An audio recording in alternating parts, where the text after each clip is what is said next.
অসম্ভব মজাদার ডিমের জর্দা বা ডিমের হালুয়া বা অনেকে আবার ডিমের মিহিদানাও বলে থাকে। কি করে খুবই সহজে অল্প উপকরণ দিয়ে তৈরি করবে আজকের ভিডিওতে সেটাই শেয়ার করব। আসসালামু আলাইকুম, কেমন আছো তোমরা সবাই? নতুন একটি রেসিপিতে তোমাদের সবাইকে স্বাগত জানাই। এটা আমাদের পুরাতন জনপ্রিয় ডেজার্টের মধ্যেও একটা, আর এটা বানানো খুবই সহজ আর খেতে হয় অসম্ভব মজাদার। দেখে নাও তাহলে আজকের রেসিপি। ভিডিও শুরু করার আগে একটাই রিকোয়েস্ট, চ্যানেলটিকে যদি সাবস্ক্রাইব না করে থাকো তাহলে সাবস্ক্রাইব করে দিও, পাশে থাকা বেল আইকনটাকে প্রেস করতে একদমই ভুলো না। আর যদি ফেসবুক থেকে দেখো তাহলে অবশ্যই পেজটাকে ফলো করে দিও। চলো, আমার আজকের ভিডিও দেখে যে কেউ এই ডিমের হালুয়া খুবই সহজে বানিয়ে ফেলতে পারবে। সামনেই তো সবে বরাত আসছে, আর এরকম করে বানালে একদমই ঝরঝরে হবে, অনেকটা দেখতে মিহিদানের মতো হবে। চলো তাহলে ভিডিওটা এবার শুরু করি। এখানে আমি সবগুলো মিক্সিং জারে দিয়ে দিব, অন্য কোনো বোল নিয়ে নিই। তো আমি মিক্সিং জারে এখন দিয়ে দিলাম হচ্ছে বড় সাইজের 6টা ডিম। তোমরা চাইলে এখানে 5টা ডিমেরও করতে পারো, আমি এখানে 6টা ডিম নিয়েছি। তো আমি এখানে 6টা ডিম দিয়ে দিলাম। এবার দিয়ে দিব হচ্ছে 1 কাপ দুধ। দুধ দেওয়ার পরে দিয়ে দিব হচ্ছে একটুখানি নুন। তোমরা চাইলে এটা নাও দিতে পারো, অনেকে মিষ্টি জিনিসে নুন পছন্দ করে না, এটা স্কিপ করতে পারো। আমি একটুখানি নুন দিয়েছি। আর দিয়ে দিব হচ্ছে চিনি। এখানে আমি 1 বাটি চিনি নিয়েছি, মানে ওই পরিমাণ 100 গ্রাম। আর দিয়ে দিব হচ্ছে জর্দা কালার, এটাও অপশনাল, তোমরা চাইলে দিতে পারো। দিয়ে আমি ভালো করে এটাকে ব্লেন্ড করে নেব। খুব ভালো করে ব্লেন্ড করে নিয়েছি। এবার একটা প্যান বসিয়ে নেব, আর আমি এখানে নিয়েছি হচ্ছে 1 বাটি ঘি, মানে পরিমাণ 100 গ্রাম।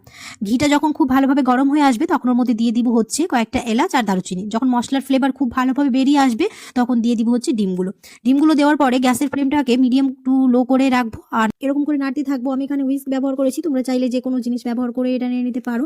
তো গ্যাসের ফ্লেমটাকে লো করে 7 থেকে 8 মিনিট এরকম নাড়াচাড়া করার পরে এরকম একটা ভাব আসবে। আরও এরকম বেশ কিছুক্ষণ এরকম করে নাড়তে থাকতে হবে, যতক্ষণ এরকম একটা ছানা ব্যাপার আসছে। দেখতে পাচ্ছ এরকম একটা ছানা ব্যাপার এসছে। খুব ভালোভাবে আমি এরকম নেড়ে চেড়ে দিয়েছি, সমানে এরকম নেড়ে চেড়ে যেতে হবে, না হলে এরকম লেগে যাবে, তাহলে ভালো হবে না। এবার আমি এর মধ্যে দিয়ে দিব হচ্ছে একটুখানি কেওড়া জল।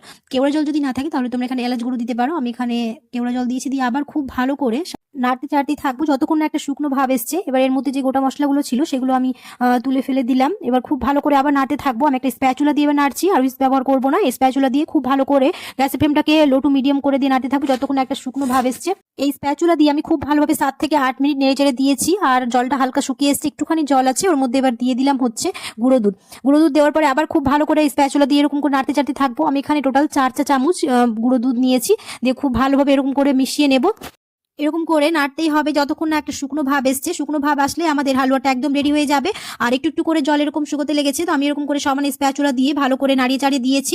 এখনো পুরোপুরি শুকনো ভাব হয়নি, হালকা হালকা একটু জল আছে। আরো 4 থেকে 5 মিনিট আমি ভালো করে নাড়ি চাড়িয়ে নেবো, তাহলে আমাদের হালুয়া একদম রেডি হয়ে যাবে। 4 থেকে 5 মিনিট আমি খুব ভালোভাবে নেড়ে চেড়ে দিয়েছি, আর আমাদের হালুয়া একদম ঝরঝরে হয়েছে, রেডি হয়ে গেছে। আশা করছি আমার আজকের রেসিপি বুঝতে তোমাদের কোনো অসুবিধা হয়নি। আর আজকের রেসিপি তোমাদের ভালো লেগেছে, যদি ভালো লেগে থাকে তাহলে অবশ্যই একটা লাইক করে দিও, কমেন্টে জানাতে ভুলো না কেমন হয়েছে। এবার আমি একটা থালাতে সার্ভ করে নেবো। আর সামনেই তো সবে বরাত আসছে, যে কেউ বানিয়ে ফেলতে পারবে এই ডিমের জর্দা বা ডিমের হালুয়া। আর দেখতে পাচ্ছ কতটা টেম্পটিং লাগছে। আশা করছি তোমাদের ভালো লেগেছে। দেখা হবে খুব শিগগিরই পরের একটি নতুন রেসিপিতে। সবাই খুব ভালো থাকবে, সুস্থ থাকবে, সাবধানে থাকবে। আল্লাহ হাফেজ।